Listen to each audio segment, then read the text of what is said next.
There we go. We're good to go. Awesome. All right, we're good to start the meeting at 7:01. You can start with a silent thought or pledge of your choosing.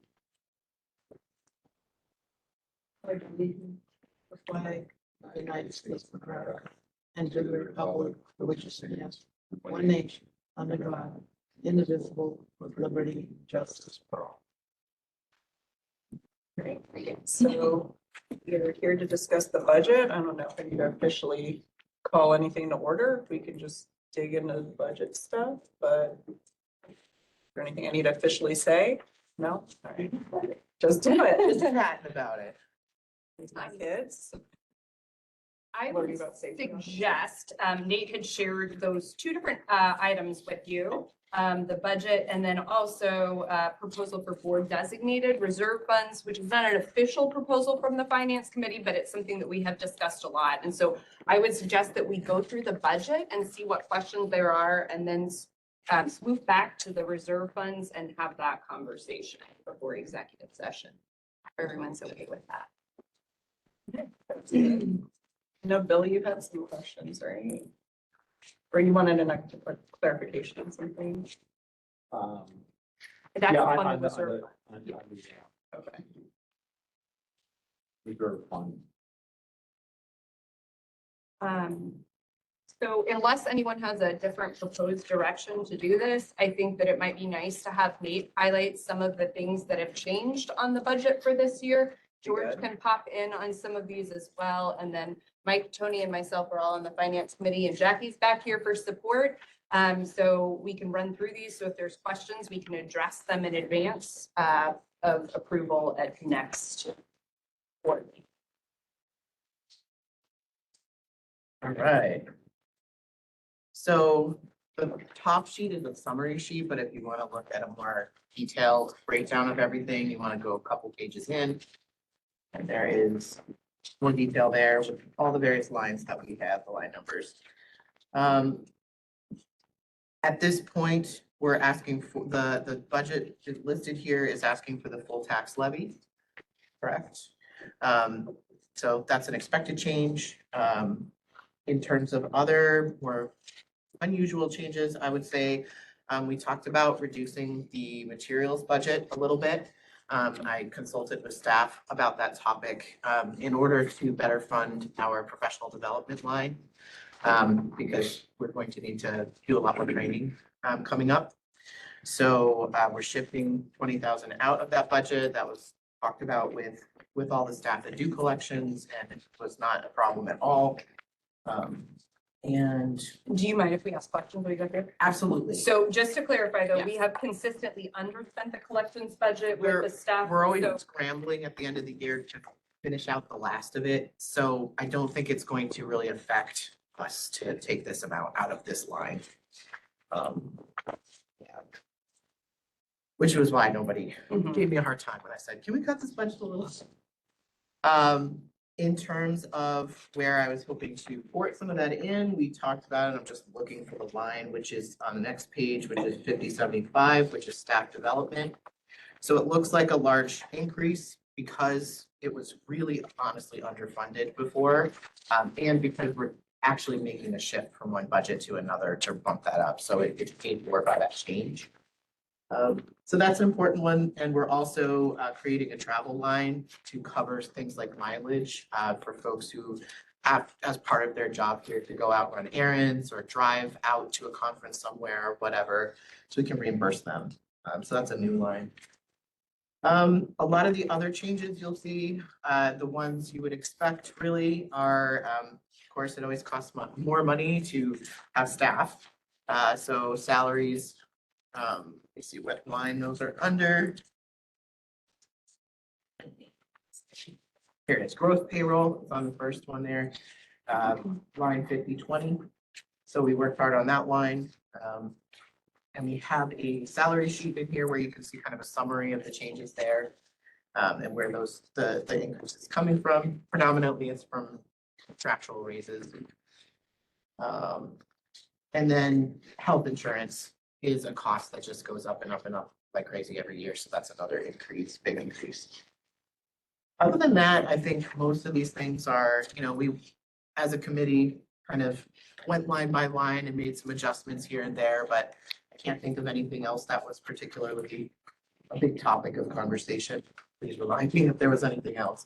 For any of the major changes, was there any like odd circumstances that caused them, or were they all expected? Like health insurance went up because all health insurance costs went up? Or Correct. was there like a bunch of people are now putting family under it? Was there any kind No, of it's more that we heard from our broker that every year we're gonna expect 11 to 15% growth. Yeah, in that cost. So, we're budgeting, we're erring on the side of caution by budgeting it where it is, Mhm. because some people won't take the insurance and stuff, so I think in past years, we've been underspent a little on that, if I remember correctly. Yeah. So we'll see where we land with it, but that's why that one went up. Nate, book sale income is zero. What's that? We do book sales. So we have not been doing a very brisk business with our book sale. I think when the cafe was taking the money, we made $24 or something like that.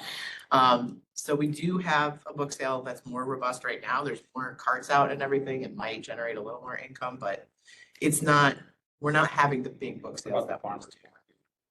Yeah, I would ask you about that. How was business at the Rose? I think we moved quite a few books. 300, was it 300 300? or a couple hundred, yeah. Okay. The only thing I would say about putting that in there for the book sales is since the farmer's market contract is yet to be signed, I feel a little uncomfortable putting income that we don't know for sure that all the contract logistics are worked out. It just seems to me it's an opportunity for income. I remember the gentleman that came in, Yeah. that Raymond, that talked about, the big book Right, yeah. sales we used to have, and, Yeah. a lot of libraries, I think, make money off of that. So it's just something to, it's an upside for us, but for all the purges that we're talking about doing, there's opportunity there for, some money to come in now. I thought we were talking about having that, Big one again. no, the little shed or whatever, the book shed.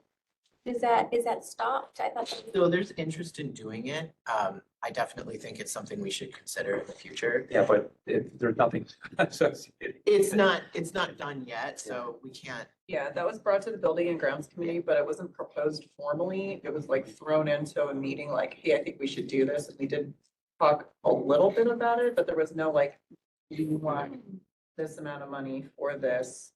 Yeah. To do this. Like, it just never came back around to us because that was our ask, like, put something on paper, like, what's it gonna cost? To and who? whatever. To Tim when he To was here. Tim, right, okay. Or so maybe we could just look into that again. Oh, absolutely. I'm very interested in doing that. Yeah, it was, And without, because there's gonna be an expense to get everything set up, to get the actual shed and stuff, and that's also not included in the budget. But that might go to what hopefully Mike is gonna share a little bit about, some thoughts on this reserve fund that have come out of the finance committee and how that could potentially be funded for like the purchase of the shed, or what needs to happen here. So Nate, I just went through and just sort of a bunch of these that seem to be high here. Yeah. The percentages, so just maybe go through those and just tell us what you think about it. Sure. You might have already addressed some of these, but I was thinking of other things. Just the first one I see is 66.7 consulting fees, or payroll services, I'm sorry, What line is it? 5082. Payroll services. 57%. So Jack, do I remember correctly, that pays for That's Paylocity? Paylocity by per employee per month, and then they also do our W-2 reporting, they do our quarterly reporting. So that's their current rate that we're paying at what we put in the budget for next year.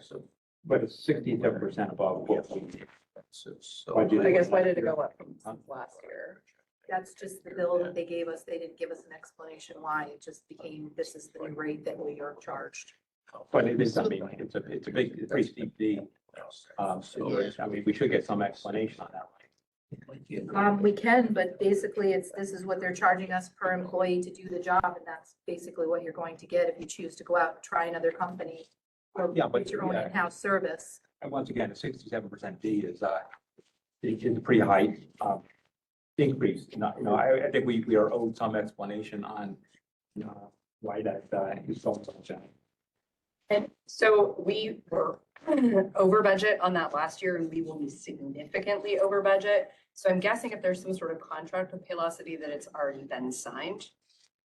Again, If there's some sort of contract with them that agrees to the new rates, it's already been signed because we are way over this year. Our projected is that we're gonna be at 17,000. yeah, right. So it's probably already set. I would just, it's just something that if you add all these V's up, they Mhm. count Oh. the money, so. Absolutely. So it's not going from like 12 to If we 20, can't it's going from explain why 7 got to 20. budgeted 12 last year and we're 17 this year, and we're at 20 next year. Yeah, it looks That's what I'm like saying, in so we're 22, jumping from 7 to 23. 20. It costs $17,900 about per year to do just the processing for payroll for the employees per month, or for the whole year for the totals for the processing, and an additional $600 for the W-2 processing spend. So that brings it to the 23,000, which is probably going to hit this year and which it will hit next year. Or sorry, 18, yeah. So we wanted to put a little more in there in case it rose, but that's what this year is going to hit. So we wanted to add just a little bit in case they rose the rates a little bit. Right, but it did, once again, I just point out, it did jump significantly. And just one of those things that for running an organization like this, people shouldn't just be handing us bills and saying, here's what my bill is now. It's like something. Right, Yeah. it's a $3,000 difference if you look where we're sitting at the 17,000 to the 20,000. So that's. To where you're Phil's looking. point, if you look at 22, 23, we budgeted based on that, you look Yeah. at that figure, what we actually spent, it was a little over 12,000, so we budgeted that. And then they must have increased their service fees or something that caused. When did we it. switch to Paylocity? Was it then or was? No, it's been a while. Oh, it's We've been- had it for maybe 7 or. I want 8 to years. I want to say 6 years. Yeah, 6. Oh, okay, so it wasn't that. I thought. No, we switched it to- probably, they have been rolling out a lot of new services and Okay. whatnot, so they may have just raised their prices with everything else raising their prices. But we can look into what their justification was for raising their prices. We may need to consider a different payroll company also. And for various reasons, not just cost, but also some new regulations around New York State retirement, so we might have to shop around a little bit for that. And the number that's catching your eye is because you're looking at what's based on budgeted, not actual. So while the budget is based at 12,000, the actual estimated is 17,000 this year, yeah. But the actual for, the previous year was 12,550. So once again, it went up like 5,000 from, the actual, and now it's going up even more. So I just would have liked an explanation as to why we had that big jump. Because, 22 was 11. Did we have less staff during? Yes. No. We have less staff during 20? Yeah, If it's That- by, that's part of it, Yes, I'm sure that's part of it, so I can find out what the jump was in Yeah, number I'm of curious staff, what and that the- will cover some of the difference, but I think also Probably the not all of prices it. went up, like many Probably. things did. gotcha. The next one, I'm just going, everything above 10%. Utilities is up, that's just inflation, 12.5%. Then, office supplies and expenses is up 20%.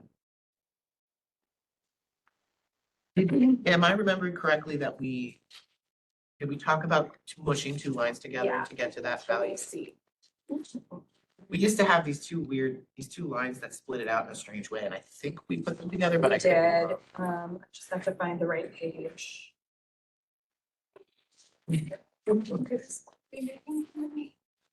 I know, we had a lot. What was the line number? It is 50, 50, 50, 51. Yeah, so we had these two weird lines, materials, supplies, and office supplies or expenses that I think that we mushed together. There was one underneath office. Oh, circulation supplies, that's Circulation that's what it was. Yeah. So circulation supplies is no longer in the budget, but it was budgeted last year at 3,600. So adding that cost in is probably what the offset is. Yep. There's a $3,000 difference, that's about it. So it's just that we're. Those two lines got together. combined. So this percentage is actually misleading because there's two lines combined into one. Okay, the next one is 6,000 maintenance. 28,000. Increased 89%. 2%. Yep. That one is basically all the services that maintain our equipment and also it's our plowing and other services like that. And costs have risen. I don't remember why we adjusted it that high. Do you remember, Jackie? It just looks like we've under budgeted. It does Yeah. look like that. I think we were just trying to be cautious and make sure we really covered that And we fully. weren't sure as well what our staffing needs were gonna be, so I think we were thinking if we had to hire a company. Contract to- Oh, yep, yep. What's that? So our maintenance staffing is so low, if we had to contract out for some of the services that our maintenance staff would do. In 22-23, it was almost 56,000, so if we're estimating 60, we're probably looking at our worst year, basing it off of that. Yep. Then 5091, 19% on building maintenance supplies. That's inflation. All of our materials, like toilet paper, tissues, cleaning supplies, those have all risen quite a bit. Which is why we're over budget, I think, this year. Yeah, we are over budget. I mean, Yeah. we're estimating about 26,000 this year. Yeah.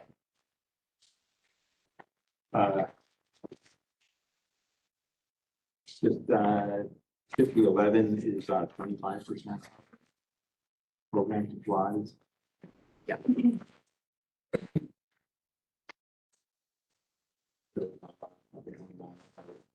I think we've done a lot of crafting lately and those programs are very popular and they do cost a little bit more in terms of supplies. So there was an ask to increase that budget a little bit, so that could buy all the things that they need. Because the programs line is presenters fees and then the program supplies is all the materials which do cost more now because of inflation. So that's where that change is coming from. Insurance is up about 17%. Inflation or just Commercial insurance. Oh, yeah. What did we say? So I think that insurance is because is cyber insurance broken out? I think it is. Okay, hold on, I think I've got a note on But that. there's nothing under it. There's $0 for cyber insurance. Oh, did we just? Oh, wait, no, Zero like, Zero. zero change. Yeah, no, we still have it separate. 2,800, sorry. So I believe, and I have to find the right ones, in my old one. So there has been a couple of things that have been added onto insurances for nonprofit organizations lately. And so I think that that was just addition of it might just be the rate increase. And our current line is supposed to be, we projected out at $3,022 for 12 months. We should be hitting 36,264 for this year. So the reason we went to the 38,000 was just to project a small increase in the rate.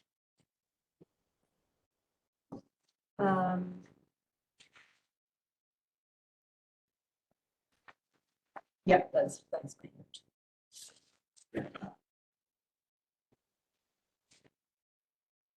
Staff recruitment. 57 is up 150%. Yeah, so we have instituted a policy of running background checks on folks and there's a cost associated with that. So this is that change. Whenever we hire somebody new, we put a background check out. So that's the line we pull that from. And that work expense is coming down by 100%. We have. Go ahead. So pretty much originally when the service first started, we were paying for other things as part of it. Now we just pay for postage. So that's coming out of the postage line. So we decided we didn't need to fund that. And the office supplies. Yeah. Anything we purchase there, it just comes out of the general office supplies. That's where we don't break it up by department. That handles all the big percentage changes, so thanks. Of course you can. On the community, professional fees for the attorney. Yeah, why? Yep. You're proposing. Oh, we're not, That's an increase, right? Where, I think it's the same, but but in we the are, estimated, we put in an estimate of the recent yeah. inquiry. So, yeah, the budget for this current year that we're in was 25, which is 25, what we're asking for next year. But yes, the projected is 36. But we have to think about how much we have utilized the attorneys this year. So hopefully Under, we don't need them that much next year. this is what I'm looking at here. Okay. So it doesn't say 25,000, it says 5,338, or mine misses. Let me see. Professional fees attorneys. Oh, that's, Am I looking No, mine doesn't say that. See the 25. at? That does not look like mine. So George is going to answer that question. Okay. Mine's a swipe, I remember. Yeah, so this is the one that I think I pulled out of my packet. And so it's showing 25 from this current year and 25 for the. this was an earlier version. Did you pick it up at the last meeting or something? I can't remember, but that is, Oh, here. This is the one I think that was in our, yes, This yes, is the that's new it. one. That's the Oh, newest. That explains it. Yes. Thank you.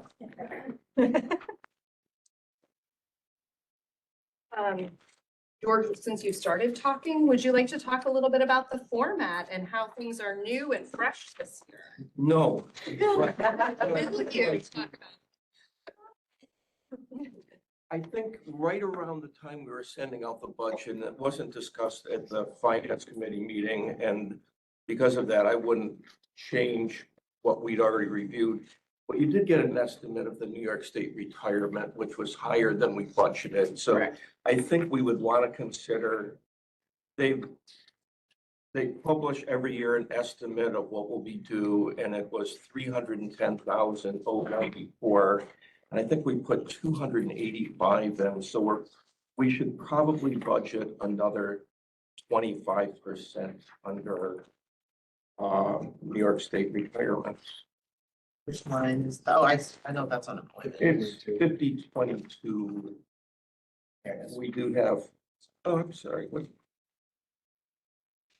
Yeah, we have 285, so that's a difference of about 25,000. So New York State, wait, so I'm seeing that we had it budgeted at 300? No, that's health insurance right above it. Oh, The line. gosh, okay, this is why I have to That's have a- both tonight. I did the same thing. That's why I could Oh, tell you what you did So you want to add an extra 25,000? to bring it to 310, which is within $94 of the estimate. yeah, and since we have a more concrete estimate, that seems Yeah. like a good idea. If we know what cost is going to go on.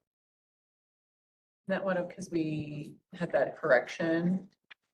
Wasn't that being calculated properly by our payroll? We have had some issues with New York State retirement. I'm not sure if it's that or it's just more folks on the payroll that are in tiers where they have to Oh. pay. Is that Yeah. accurate? It's because we still have the people who will be taking the retirement as well. They follow through because their calendar year runs 4/1 to 3/31. Oh, yeah. So they won't be off your bill till the year after that as well. The ones that we did the early retirement incentive? Oh, so that's also in this line. They'll still be in. Got it. And I didn't know, Nate, if you want to address unemployment insurance, New York State unemployment. Yeah, so we have not been paying for New York State unemployment insurance. However, we now have a New York State unemployment claim that we're going to have to pay for. So we may want to consider getting New York State unemployment insurance. We don't. So we've just been paying, we're on a claims base Yep. right now. Correct. Okay. And I don't think we've had a claim until now, so it's not been evident that it was very, important that we perhaps have this insurance. But now that we have a claim, it's clear that we might want to consider getting that. Yeah, we've been notified. We've been notified that there is a claim against us, which can run for 26 weeks. So we just wanted to let everyone know, since we did mention that we had used that line, which of course, Yeah. it's a bad thing I to say. wanted it that way. We've now woken that line out. So you think put 5,000 back in. Yeah, I mean, I don't think we have a quote, because Uh, I just learned about this today. from It's gonna be whatever more than 5,000 for New York State. Yeah. Well, it just says the budget amount for the previous year has been 5,000 from us. Right, so I think he's right at baseline because we're not expecting it to continue and that would be a low amount. I think we have to pay it out. So there should be enough in there or enough with the coverage of the interest rate that we've got. So we have a little wiggle room. We're not expecting another person to have to use it, but it's a just in case. Okay, So what is your recommendation? I'd like the $5,000 as a flat to start, because again, you never know if the person's gonna take it for 26 weeks, they may find employment, or you may get no play whatsoever. So it's just hedging your bet a little. Okay. That would be 10 payments, basically, of $500 for each week you're gonna pay. Well, then that would just be covering the claim we have, not covering getting insurance, correct? Right, this is right, this is when New York State notifies us there's been a claim against us as an employee. yeah, So I think we should get a quote for what the insurance would cost, and I can do that ASAP. what line is this that we're, 5025. 25. It's the top of. oh, here we go. Okay. So, Yeah, so at the very least, yeah, we should probably at least put the 5,000 in, but I can try to get a figure Mhm. soon, before next week, yeah. to find out what it costs to get the insurance.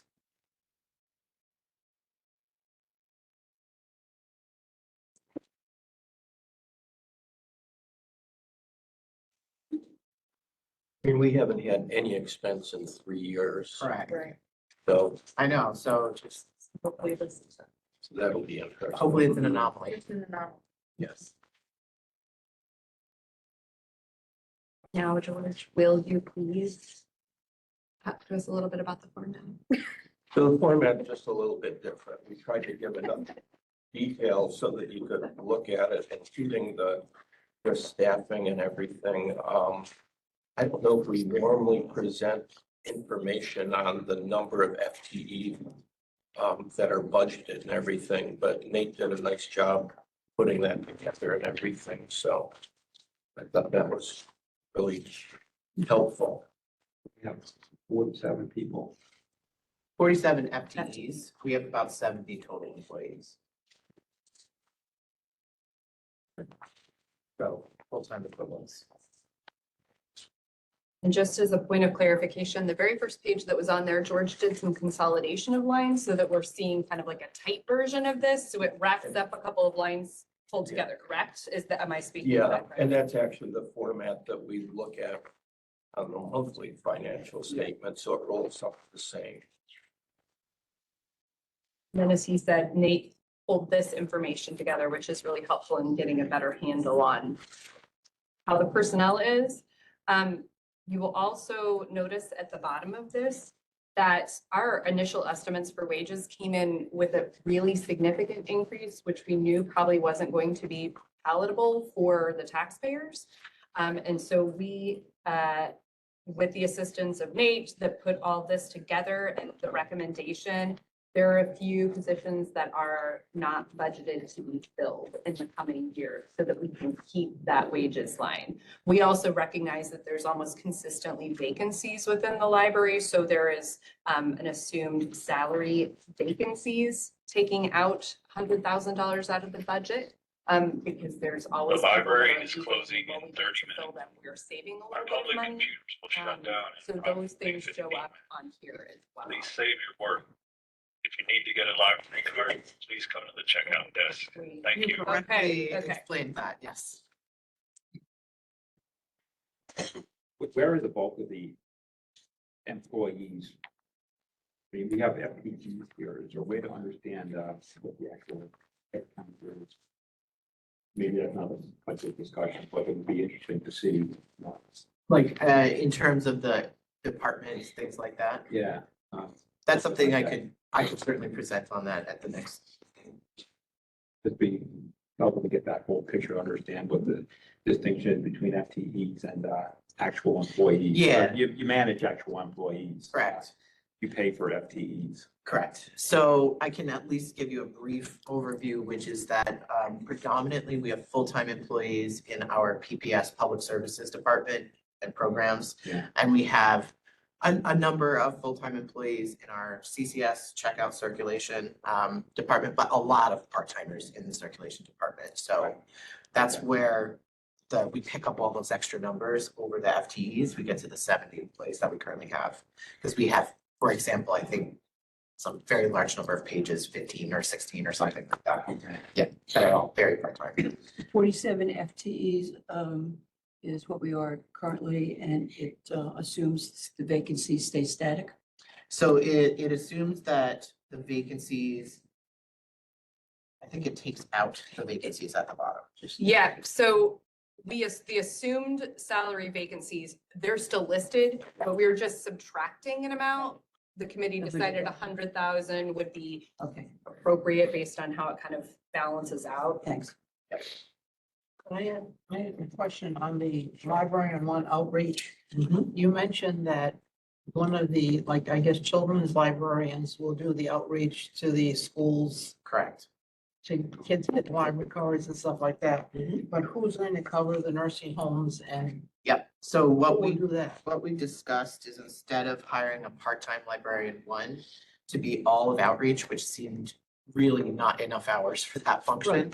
What we're doing is we're taking one of our existing librarians and 50% of that person's hours will go into adult outreach. And then when we hire for the vacancy we have in the youth services department, 50% of that person's work will go to youth and teen outreach. So that way we have between those two people, one full FTE worth of work being done on outreach. And then they have a teammate to work with, which is a little better, I think, than being the only person in the library who does your outreach. But even on the children's outreach, that is going to be cyclical. So Mhm. to say that, one librarian would have 50% do that. Yes. Basically, as I said, it's cyclical. So when kindergartners are coming in and things like that, or at the end of the year, when you're talking about the reading program and things like that. But in between, unless we're planning on our librarians going and reading books at the library or something like Yeah. that, most of their hours can be in the library. doing Yeah, stuff so- here. I mean, outreach is something that we do need to be thinking about year round, even for youth populations. I think sometimes even I have been confused in the past about what outreach is, and I've been educated on it for folks who know better. It's really about serving underserved populations.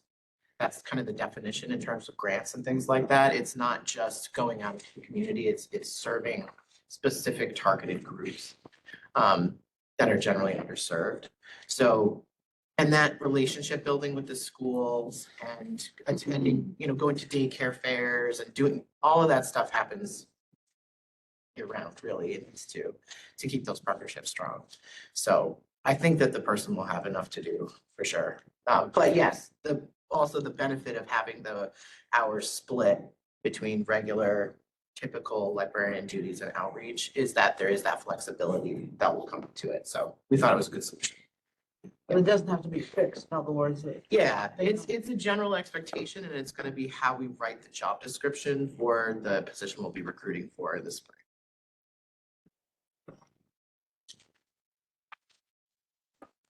and then the reason for the professional fees being lumped together, is this what we're trying to put in our flyer for the budget vote?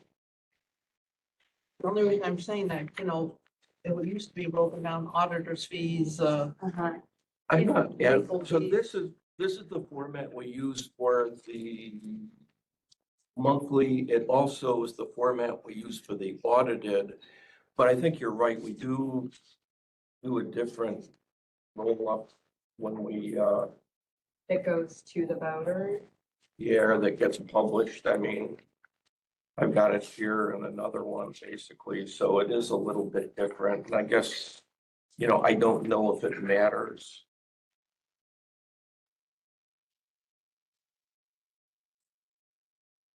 Are you just talking about the top sheet? Yeah. right here where it says, professional fees. And for Oh. 24%, 25% increase.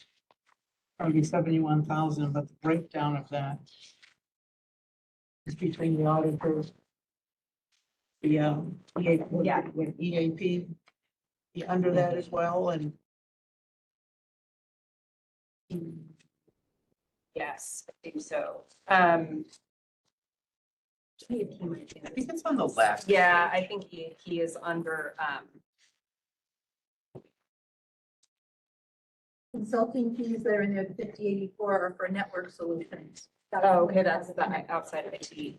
So the What EAP, are the, I didn't hear what Jackie said. Network solutions, when our IT needs a solution, there's something that's wrong that they can't fix, they look for a consultant to call in and help them with problems.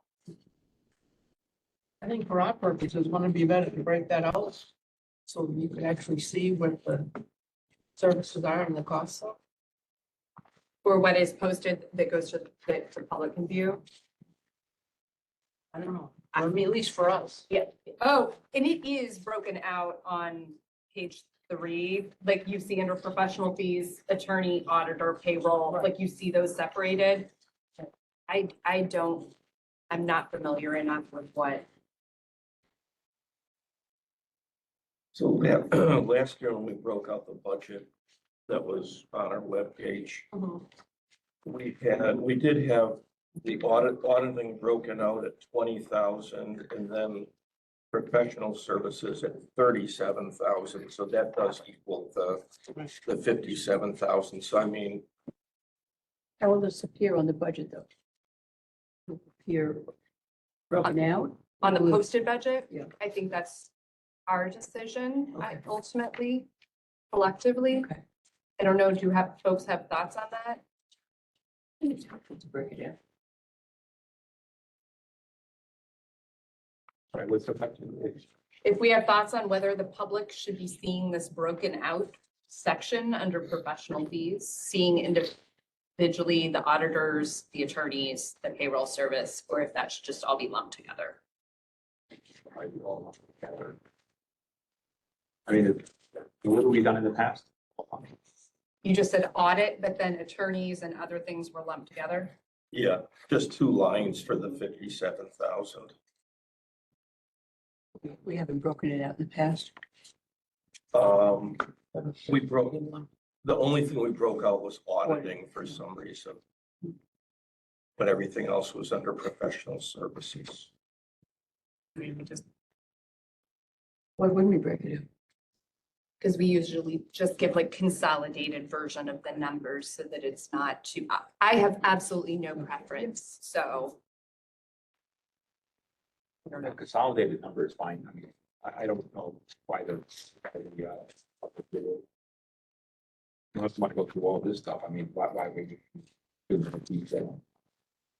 I mean, I think, we just usually use a lump of salaries and benefits. I mean, and, so those are the, that's, I don't know, 75% of the budget. We just stick that all together. I mean, yeah, Library materials we break out, and then there's maybe 15 other line items. I'm not stuck on this, but if some of these are let out under RFPs, people may want to know what they're paying for. That's my only point. Because we let these out under RFPs. People may have an interest in knowing what we're paying our attorneys, et cetera, et cetera. Well, and you But mean that I'm not, the public has access to view I mean, they Okay. could- financial, yeah, they so, could boil in. yeah, they can foil. I'm not stuck on this. okay. I feel like if there hasn't been an issue with it in prior Yeah, I think years, it's just. I'm not stuck on it. So, before we move on to the board designated reserve funds, Tony, Mike, there anybody that's been a part of this, George, Nate, do you have other comments? Did you have a question? I saw you with your pen. It's just getting back to that book sale thing. You don't think we should put something in there? I mean, all the people that we interviewed for the directorship, Nate is in favor of it. I think now that you have people that are working on it, that we should put even a middle amount in there to offset maybe your workers' comp increase or whatever. I mean, we usually get like $11,000 over the course of a year. No, I don't want to put that much. Oh, okay. I was like, No. what are the past years? I deposited $350 like in the past week for your book donation. So if Oh. that helps you find a small number that you'll feel better with. Yeah, because we don't have historical data in here to look at. So where does it go? Yeah, I Where's just got it that go? out. Does it go under miscellaneous? It income goes under currently? book sales. It does go under book sales, but I just deposited it Friday, so you're not gonna hear it. I'm not opposed to it. My biggest concern is again, because nothing is solidified with how we're going to be doing it in this year. So that's why it makes me a little uncomfortable to put a number in there when we haven't decided the mechanism with which we're going to do it. But if other Well, folks, I It think could we just should be a maybe, nice maybe use this year to bonus. sort of study what we do. Yeah. And we should know more about this. Mhm. yeah. It just seems there's some opportunity. Maybe a book is too cheap for the quality of what people are getting, to tell you the truth. If you want to advocate for a number, Oh, it's okay. I mean, like I said, that's just my personal thing is because we haven't made we know we want to do it, but we haven't made a decision on how it's going to happen that. I think we use this year as an example for the next budget, and then if we get money this year, it's just a nice bonus that can maybe go to something. Yeah. I don't know, Yeah, Can go into dessert. pizza party. But for example, the book I sale don't know. income from the farmer's market would not have gone in here? Jackie's saying that it will, but it's just not in there yet from this year. No, from this year that we just did. Yeah, this past summer. From anything that happened after July 1. Jackie, you just deposited that? That wasn't yours, though. I have to ask David. I'll have to ask David on that, because I know we deposited yours from that. So I'll. Did it go into miscellaneous income? Do we have a miscellaneous income line, right? Yeah, Yeah. but I don't know that exactly what that one was, because I Could know I just be did one sitting for the there. book sales from Do a better job. the actual donation box for the past couple of weeks, and that was $350. Yours, I'll have to double check on. But I do remember counting that drawer, so yes, I know it existed and it did get deposited. Because if we look back on the previous years on this, there's nothing listed. I mean, I know there was some of that was the Yeah. COVID time and things like So that. we'll just, Yeah, they- Jackie will have like a response for us by next will. Thursday when we Yeah. go to. Yep. Okay. I'm just surprised the cafe was $24. It was so low. I thought were like moving books often, so that was incorrect. What we received from them. Ah, okay. I'm paying attention to the words. Got it. Yes. That's what we got. All right. And do either of you have anything to chime in with on the ballot? I have one thing and, yeah, I'll just kind of mention it now, but it might be something we want to revisit after we discuss the reserve. One thing, but it's just, and this is for, this is a familiar topic that's come up in previous years, but I just want to kind of raise it again. So right now, we've done the same thing we've done the last several years with our top line, the tax levy number. We've just taken the maximum allowable, tax levy without getting a special vote, approval or whatever, which is the 2% plus the growth factor. So it comes out to about 2.4% on this. And that's an increase over last year's tax levy of 102,000 and change. The way we have been doing our budget, and again, some of this, again, we can, maybe we'll come back to this after we talk about the reserve policy, our reserve proposal, but we have a line, and if this is line 7,000 on the last page of the budget, that is listed as reserve, that's kind of our balance number that's basically after we've, figured out all of the other budget lines, whatever is left over under the tax levy to make everything, come out even is in that line. It says 266 The now. library will be We closed. talked about- in 15 minutes. If you have materials you'd like to take out, please bring them Exactly. to the checkout desk immediately. We talked about bumping up the New York State retirement number by 25 and then adding 5 for the unemployment. So really it'd be about 236 after that. But that is basically money that we have not budgeted for anything. It's just extra money under the tax levy. So $236,000. And I'll just, I don't want to spend a lot of time on it, but just kind of laying out the pros and cons arguments very, very quickly. We just had our major, huge renovation project. We don't anticipate having another large multi-million-dollar project anywhere in the near future. We have right now upwards of $2.5 million in unrestricted reserve funds that are still, just money in the bank that isn't allocated to any particular use that's available for us to draw on for things. We don't have any particular plan for this money. And in previous years, you know, that basically it's kind of, it's a buffer, it's extra money, but a lot of times that extra money just ends up just getting dumped in and increases our reserve fund, and it's just extra money that goes into that. I would advocate that we should at least consider not increasing our tax levy or increasing it by less, given that we don't have a dedicated or, a use that's intended for all that money. So there's no need to be asking the taxpayers to, increase what they're giving and to increase that number. So, I would propose we could either take that 102 out of that, that would still leave us with, $130-something thousand left over. Or, if that's too much, chop it in half and do, half the increase, 1.2% instead of 2.4, take 50 off of that. Just to, not be taking as much as we possibly can from the taxpayers without any purpose or any specific use for that. The argument on the other side, which just to lay it all out, is that because each year your allowable increase on the tax levy is based on your previous year's tax, that if we don't do the full increase, then that decreases the maximum we can do the next year. So, it basically, if we kept our tax levy the same, then next year would be based off of 2.4% of this same number rather than 2.4% of the bigger number that, the increased number. So it does decrease your ability to, without getting a special vote or special approval by the taxpayers, it decreases your ability to continue increasing every year as you go forward. So, on the other, hand, the argument on the other side is, take it to extreme, that's an argument for just always taking the maximum forever, every time, and never, ever giving the taxpayers any break, because that's always true. That anytime you take less than the maximum, you're decreasing the baseline for the next year's increase.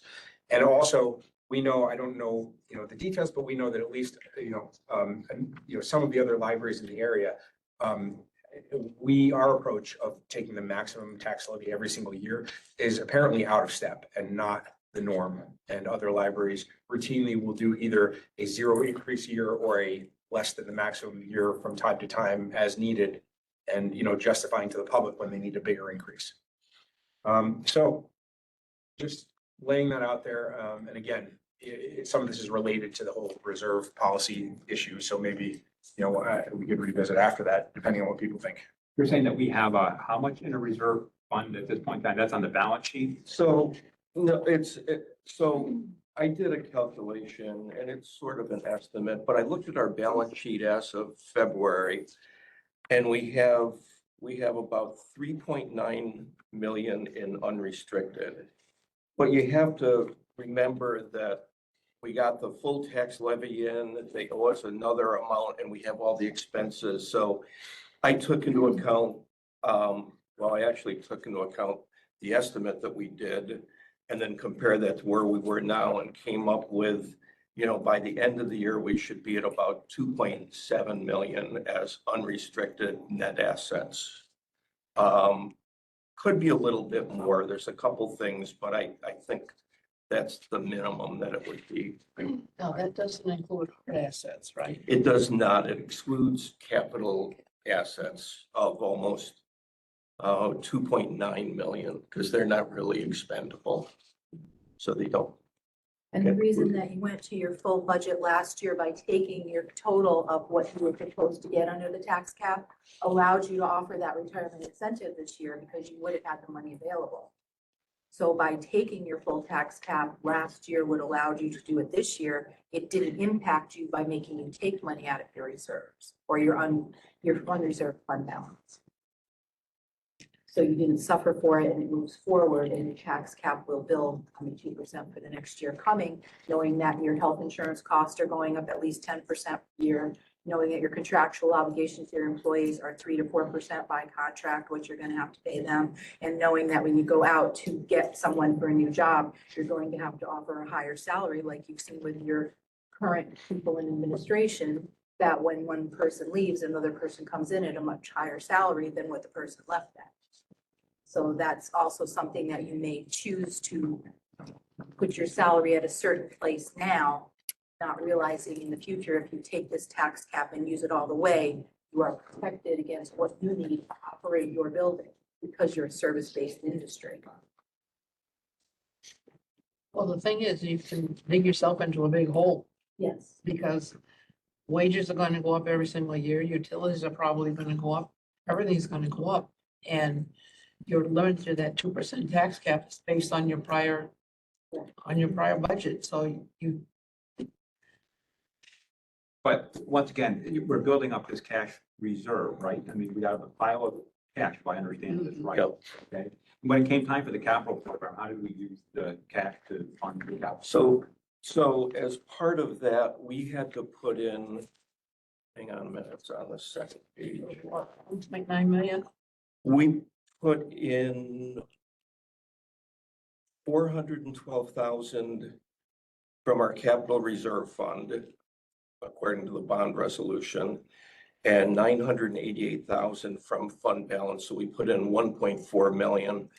We also spent about $915,000 that was described to me as phase one expenditures before the referendum and everything that we ended up in. We did get some grants for that and everything. So we did put in about 2.3 million into fixed assets as part of the whole thing, and the rest was paid for through bonds. And even with spending that and having it go into fixed assets, we still have the net assets that Mike described. And I think, I guess what struck me when I looked at the first page of the budget was Mike mentioned the 266,000, which is now 236. And this year, we're estimating about 181,000, and that's after paying out 254,000 in the tax certiorari. And the year before, we had a reserve of almost 377,000 after paying out 108. And the year before, we got a lot of grants which affected the income, but they're not inconsequential numbers, basically. I did find out, I made an inquiry of the school district, and they said that they are not aware of any more tax certiorari, that they've all been settled as of now. So, I mean, there's always a chance there'll be new ones, but it seems like, we ended up with almost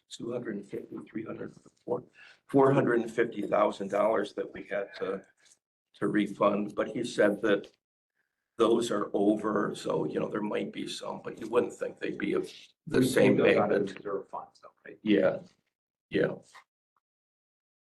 And even after those payments, we still have the 2.7.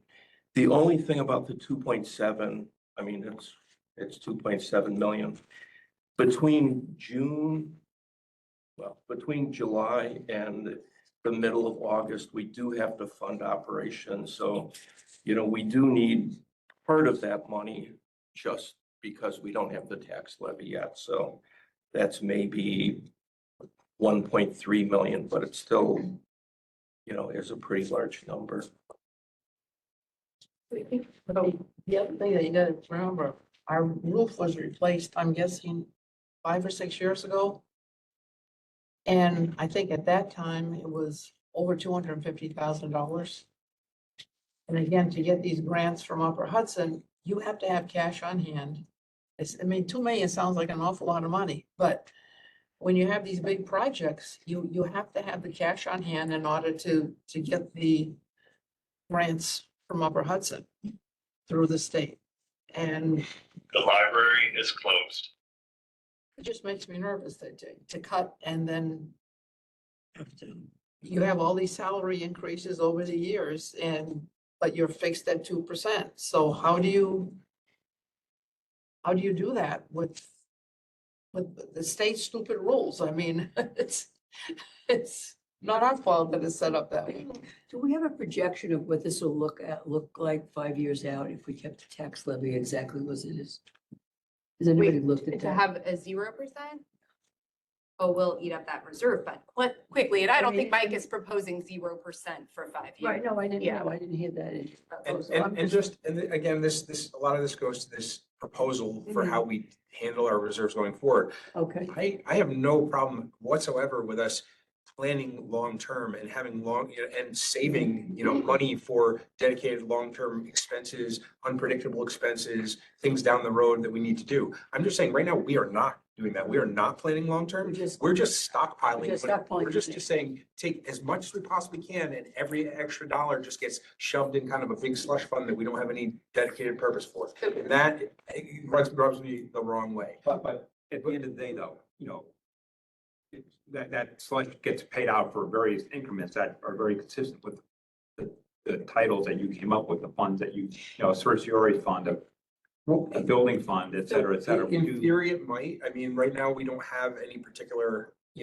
dedicated, it's, It's not that it's paid for nothing. It's paid No, for exactly the stuff that you're saying. eventually, it's available to potentially be used for those purposes. Yes. I'm gonna, if this is okay with everyone, I'm gonna suggest we actually circle on to this board designated reserve funds, talk about that for a minute, and then revisit the issue of whether or not we want to take. I would just like to see some projection, if we kept it the same and what we anticipate expenses would be, just to see the delta, Yeah, between the two. I understand what. Okay.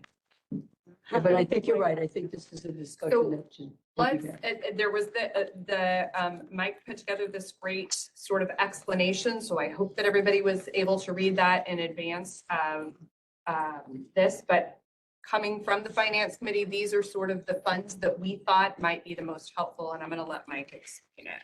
Sure. So, as we were just talking about right now, all of our reserves are just in a undifferentiated, single unrestricted fund. And the idea would be that instead of doing it that way, we would say, what are the major, either future known future expenses or expected, or what are the kind of unpredictable, things that we need to be prepared for, and specifically budget for those expenses, building up money to, to cover those costs in dedicated funds. And then not maintaining this unrestricted fund. Basically, that would, instead of just being the kind of the reservoir where everything gets, just added to every year, that would just be an amount of money that we keep. As George was saying, we need a certain amount of money in there as kind of the float between the beginning of our year in July and when the tax levy actually comes in. So we've got several months worth of expenses that we need to have that fund available to pay for. But otherwise, we would not be keeping extra money in this unrestricted bin. That would just be this for this particular purpose of carrying us over till the tax money comes in. Other expenses would be saved. And the theory would be, as part of, in future years, as part of the budget process, we would not only, do the lines, all the expense lines like we do here, but we would also have, for each of the dedicated reserves we had created, would say, okay, and how much this year extra are we going to put into, for example, the tax certiorari fund that's going to protect us against future tax, certiorari challenges? How much are we going to put into a major capital expense fund? How much are we going to put into the very long-term fund that's going to save for the eventual, replacement or major renovation of the entire building that's hopefully, very long in the future? But we'd have those specific lines, we'd budget for each line, and we could talk about, how in the future, the finance committee and with input from various things or whatever, how it might try and, do that. But we would be budgeting based on all those lines. And then our tax levy could be, just the tax levy is what it is when we add all those numbers up and do it, and not just the max that we always ask for, but it's based on some projection of what we actually need. If we didn't use those specific line items as you suggest. Yeah. Would then the overage, let's assume The it's library is $100,000, closed. we spent 75 that budget year. Would the 25 go into an unrestricted, back into the unrestricted fund? Well, so that'd This be is something. kind of an accounting thing. Well, yes, it's a kind of an accounting thing, but Right. part of it is to change our process No, so I that get it's, that part. right? But, so that would depend. And what some, so one of the suggestions in here was, there's a couple different steps that we might want to take to do this. One would be the board, action by the full board to create, just create these dedicated funds. And they say, these are funds saving for these particular purposes. There's another side issue that's related to this is basically we've been told, and it's not something we've had to, deal with or whatever, but potentially when you build up too much reserves in an unrestricted, just a fund, that can bring the basically scrutiny on you from the state about the way you're managing your finances, where they're very much more forgiving if you have dedicated funds where you're saying we're saving for these particular purposes, not just, accumulating money for without anything. So there's that kind of benefit also in that it kind of protects us on that end. But again, another step would be potentially to create a policy, a reserve policy that basically says how this is going to work, and that would address the fund balance, the unrestricted, funds in there, and say, basically what's our policy as to how much money are we keeping? And, one approach, it doesn't have to be the approach we take, we would be setting basically a cap on the amount we expect to accumulate in that reserve, which maybe is equivalent to a certain number of months of expenses or something like that, right? We say, okay, we're gonna keep whatever, 4 months, or I don't know how much we need of expenses in that to do it. At the end of the year, if we are under budget on things and have extra money, from what we got the last year, that's left over, then that would either, when we're budgeting for the next year, that could basically offset what we're demanding from the taxpayers in the following year, and we'd be asking for a smaller tax levy. On the other hand, if we have these dedicated reserves set up for particular purposes, we could look at those as part of the budgeting process and say, we're kind of under budget on our saving for major capital, expenses in the future. So maybe since we had this excess money, the surplus from our budget from last year, maybe we're gonna, put that in to bulk up one of these dedicated reserves to do that. 2 questions, Mike. Do we know legally, do we have any limit as a not-for-profit as to how much money we can actually keep in an unrestricted fund? I don't know the answer to that question, but I think in other not-for-profits, you are limited, and there's a formula that you can use. So we've been, go ahead. Well, I just want to clarify too. So these are board like designated. They're not actually restricted. So I think that's the key and the Right. legal element. These Yep. are designated. We can redesignate Right, at so- any time Got by it. a vote of the board. Okay. The restricted is different, and Right. that does have a component to it that you're gonna max out on probably. Exactly. So am Yeah. I talking over my head? Okay. No, I think Yeah, that's I right. I think that's right. And when we started looking into this, we found out that actually school districts are more restricted than libraries are. They have a limit of a percentage of their total budget that they're not supposed to go over in the amount that they are, keeping in a fund balance, but that doesn't actually apply to libraries. And there are other libraries in the area that have larger balances than we do right now. They didn't just have a major construction project. It's drawing Sometimes down. you can have restricted funds and have a formula that you can apply so that you can, whatever overage you have based on that formula, you can move out of that fund. And so Mike has that And I addressed as apologize. I sort of just like haven't had step, time. no, I figured. Step 4 in this process is creating a policy that would set that Yeah, up. I just didn't have time to read it. I'm so sorry. Marcia, I know, there's no hard feelings. But was that in here? It is, Oh, so it's okay. laid out in I this. don't feel so stupid. Okay. The first thing we would need to do is And I'm establish the funds and have the board. I'm gonna be vote. quiet and listen then. I'm sorry, Mike. I didn't have time to read. No. So Mike, I just have a question Yeah. for you on this. You say some local libraries. Are these libraries that have a staff as large as ours and a budget as large as ours, or is it like a little Altamont library? or- on which point are we talking about? Having less than the At maximum? least some increase? other local libraries include have a Bethlehem. practice of requesting less than the maximum increase, even zero. I'm just wondering how they do it. If they have a large staff with, Well, increases each year, how they pull it off? so I mean. Is it a small but it- library or are they big libraries? Well, I know that Bethlehem has done it. They try and do regular zero increases, like on a, semi-regular basis to do a year without any increase. As a kind of, to show the taxpayers, we're being responsible with your money. We're not asking for more than we need for our purposes. Yeah, but the thing is, if you look back over the, past number of years, we've been regularly, having extra money between the capital reserves line or just surpluses on other budget lines, having extra money every year that's flowing into our reserve, our fund balance. So, I mean, you say, how can they do it? I mean, we easily could have been doing this on, from time to time. If we did it every single year, then eventually the increases in costs and stuff would catch up to us. But I mean, we've had the ability, when you look, the other, we put in, just in recent years, $280,000 increase one year, and I don't remember where a lot of the numbers were. We think we're gonna have $180,000 extra dollars this year, so there's been, we've had, surpluses that, so if we had wanted to do this from time to time, it looks like we have money to absorb it from time to time. But again, my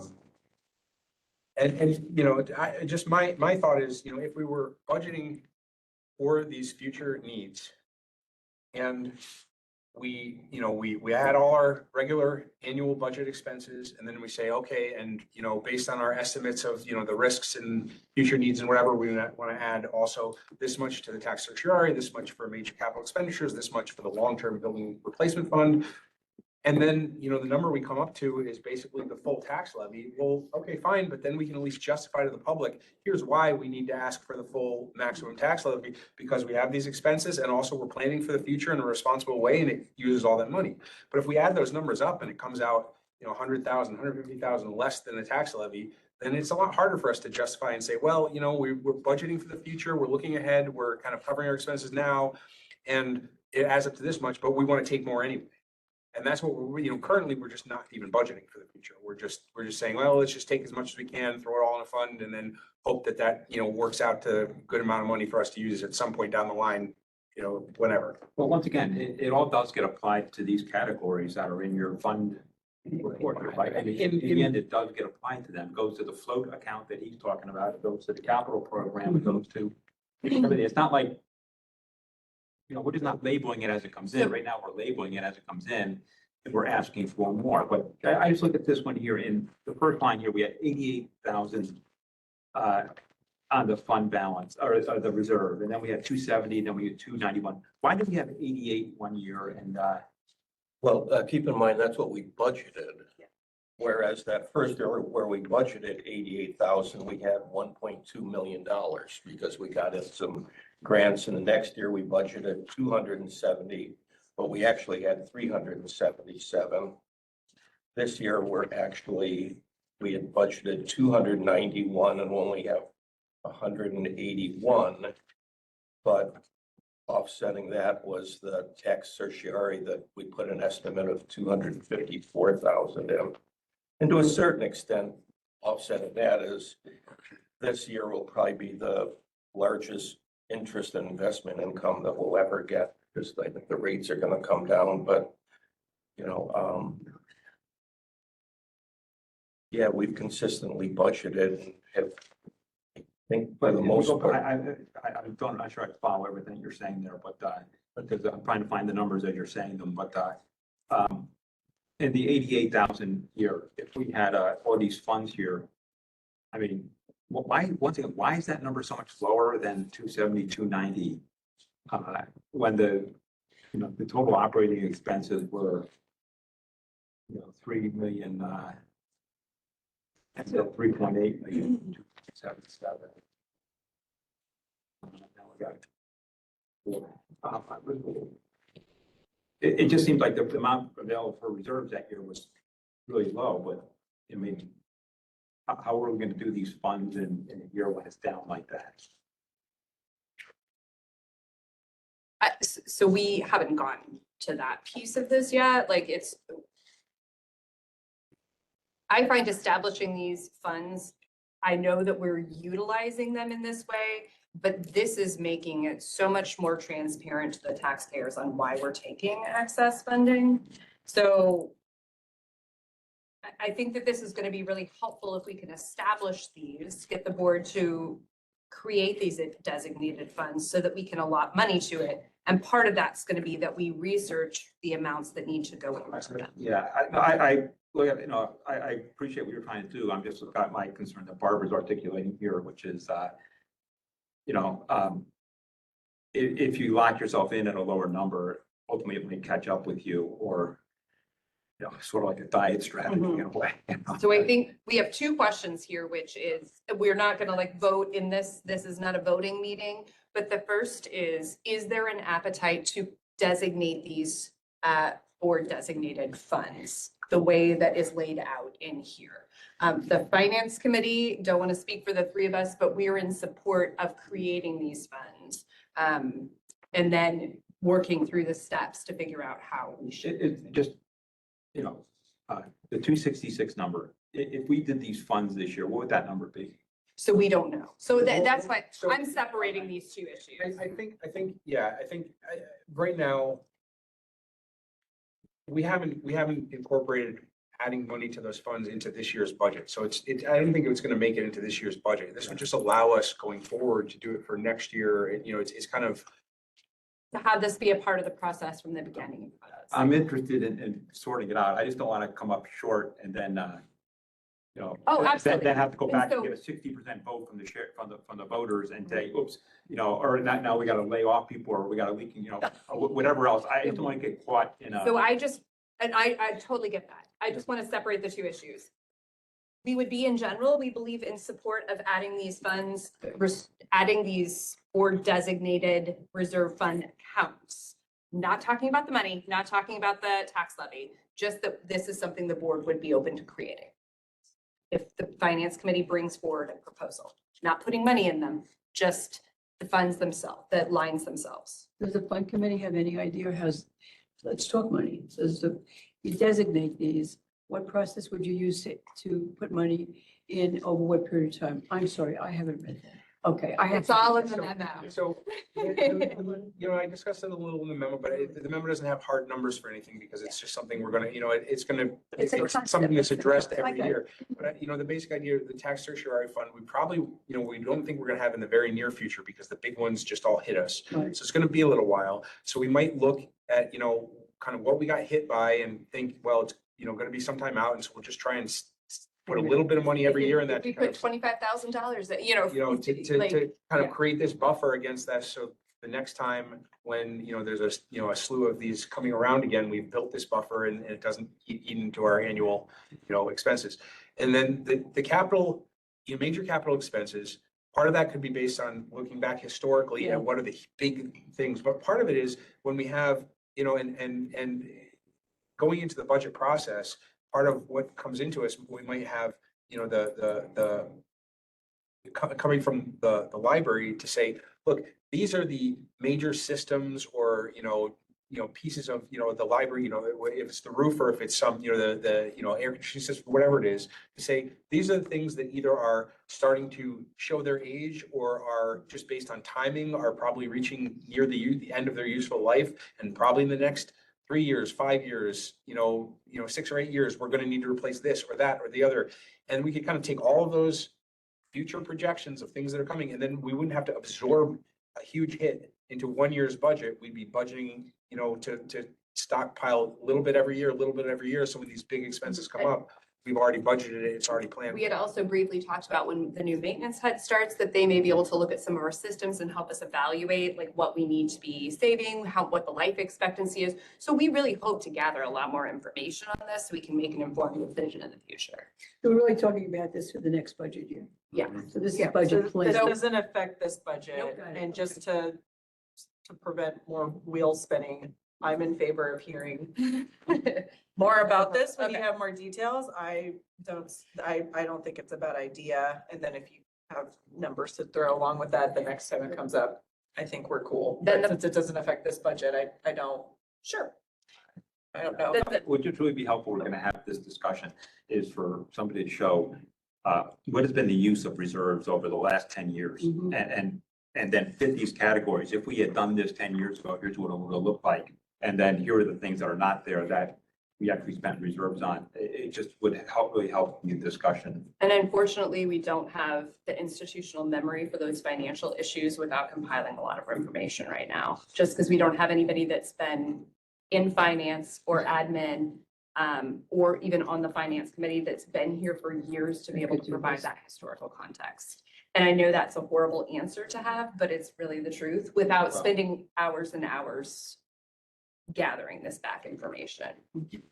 So I know it's not. Yeah, no, that's not a good answer, but, Yeah, yeah. yeah, because no, that's not a good answer. You know, I mean, and Well, do you have I mean, like, No, I don't know, but at the end of the day, we're asking, I don't like shadow boxing on something that we should have some information on to say. Once again, we're sort of playing with the 60% vote threshold, and I sort of take that seriously and how difficult it is and what the implications are for the management of library when you got to go out and ask for that. And if we come up short because of the way we do this, then that's not going to be good either. So I just want to Is make there sure two that. different apps, this, setting this up versus like? both? absolutely. And that's why I was trying to re-separate the issues and circle back to, is there an appetite to not ask for the full tax levy this year? Because that, I agree with you in theory, Mike, but when you break it down per taxpayer, we're gonna save what each taxpayer $5 from 1%. That's the other percent. So in real dollars. I don't have enough information to say we should do anything different this year. Jackie. Don't have enough. In theory, I do agree with you. Aren't we taking currently bids for the roofing repair? So that's gonna be a large job that we don't have in your budget as a named item. Mhm. And there was one other thing, and geez, it just slipped my mind. I feel so horrible. The other system is HVAC. HVAC. Our HVAC needs desperate. Yeah, I know there were two. Oh, I'm sorry. It was the sheds for the book sales. Here it is. It's back. When you go to do that project, you're gonna need, I think the area needs to be repaved. There's gonna be ways that you have to redesign it to put those sheds on there from what we talked about. It needs to have a permanent cement Yes. platform. So that I even though we remember. haven't named it in your budget because we didn't know what to say, and it also can be called a reserve or something to do to the building later capital improvements, what you still have in that budget that's sitting there is what you're really gonna need in the next few months. So my 2 cents is because I think before talked about this budget, you're being semi-tight anyway, is there's an appetite for it maybe for the next one, but maybe not this one? Is that an option? This year's, so. Yeah. I don't know. I do want to say that I'm gonna, even though I am support of this year taking the full tax levy and reevaluating, I think there's a couple of things that we need to do. One, I actually want to thank Mike. I know this isn't a conversation people like to have, but it's important. This is one of I our most appreciate it. primary responsibilities as a board is to ask to set the budget, to ask the public for funding. So I respect it. And the other thing is, and when I said this to Mike, I would have an appetite for discussing it in future years. And it's been said that we've said that every year for years. Every year. Yeah. But I think we have Yeah. to make Oh, I a don't know. commitment, Chocolate. We'll discuss better with a commitment on the finance committee to bring this up very early on in the process. I don't know that I will be on the finance committee next year or chairing it, but, but I mean, we have to commit to that as a board, like talking about this earlier on in the process and truly evaluating. I, for one, am at a total loss because I'm not a financial person. I mean, conceptually understand this. I need more information. I think we have to look into it more, because, like Bill, I'd hate to come up short. I really would. And, planning just for a few months, Mike, I don't think does it. Well, Yeah. Yeah. and I'm like, so when I understand you haven't had a chance to read the. I the- apologize. No, that's totally fine. But when you've had a chance to read that, if you want to like discuss, like one-on-one and just talk I'll be through it or glad to whatever, I'm do that. happy to Yeah. kind of just explain from my No, where I I'm- hear you. perspective Yeah. where I'm coming And I'm not adverse to this at all. I just need to think about it more and I need to have more information because I don't know how we would set that up in terms of what the number should say on a designated fund by fund. And I think it was just being brought up is this is the way that we can approach this in the future that gives us more awareness, the public more awareness of why we need this extra funding that sits at the end of the budget and what that goes towards. So we can pause on that. I think you guys are acting very responsibly. Don't misunderstand me. I really do. I agree too. I just want to make sure we get this And, right. and thanks to all of you because this is like a thankless job. You know, they're saying that there's no institutional memory, but Barbara, you have the best probably sitting in this room. but Upper Hudson would have a list of all the projects that they have That we've funded. received grant funding. We have received Yeah. grant funding. Okay. Yep. Yeah. He mentions the cooler, he mentions the 2 point something million that we put in for the, you know, for the bond issue. And people are already talking about, why didn't you bump out the big, large meeting room so you can, you know, Yeah. host larger crowds? And I will ask Jonna for a history of what grant funding we have received, and I think that will help with a part of it, yeah. One in the second floor. no. So, Nate, do you have any idea? You said the roofing. Do you have any idea what that's gonna run? So right now, we've been going, trying to get some quotes. And the most reasonable, I haven't gotten numbers yet, but one of the companies suggested we do some exploratory work because there's no real explanation for this leak right here that's affecting this pillar. The type of roof we have should not be leaking. Have we talked to our architects? Yeah, over the we've, years? we've been talking to everybody, trying to figure this out because we understand what happened with the leak over by PPS, the printing station. That had to do with a drain that wasn't working properly, but this one, we're not sure why it's leaking. The My type of, understanding is during our capital thing, they didn't do the roof. they did not do the roof. So it's The not roof gonna is do actually pretty, This um, project. but it's still, according to the roofing company I was talking to, it shouldn't have this leak, so it's possible that when the solar panels were installed, a crack happened. That, yeah, that may have just, a bolt went a little too deep and cracked the roof. So I'm looking to see what that quote is gonna come in, just to do the exploratory work.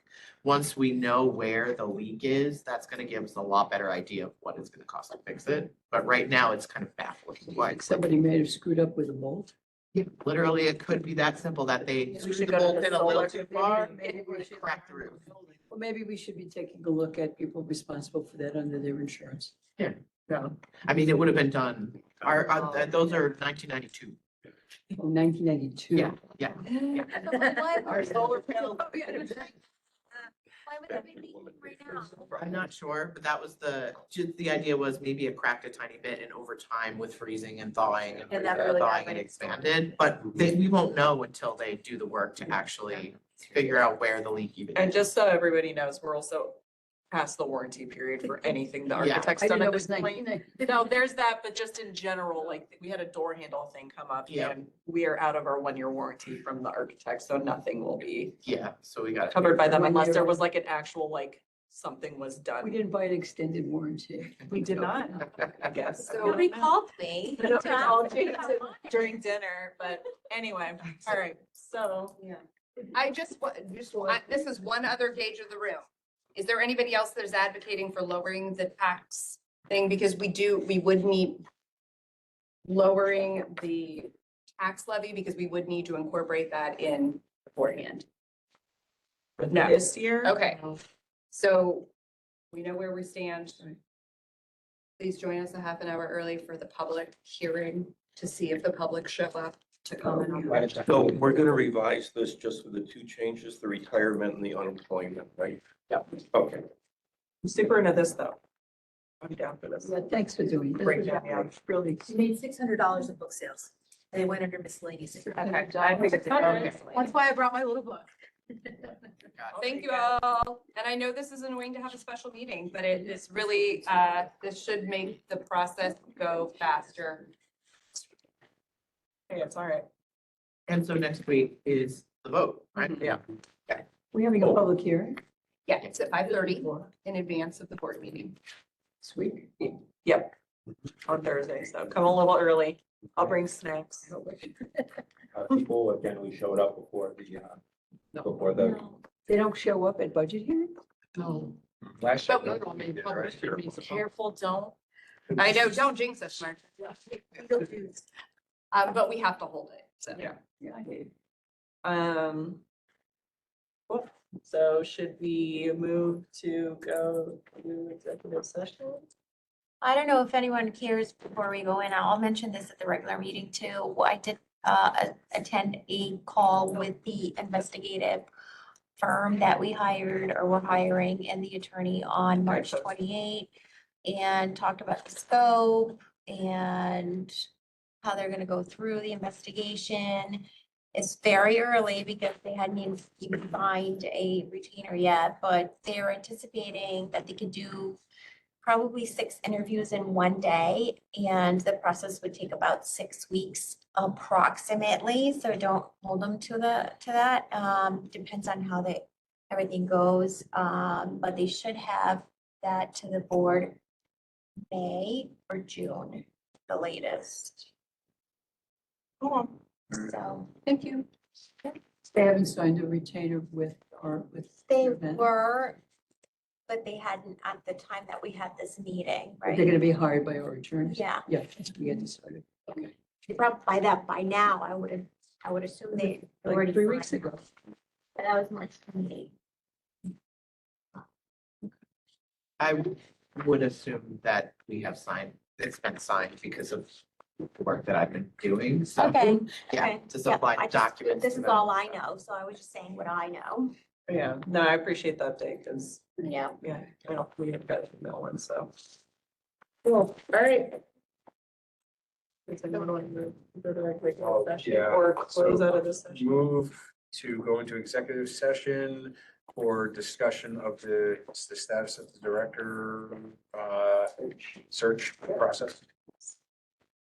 Second. Well, okay, after you vote, just make sure you close the streaming. Yeah, So now I just need to stop. so all in recording. favor of moving to executive session? Aye. He seconded it. I'm sorry. Okay. You did? I'm So not sure. stopping recording.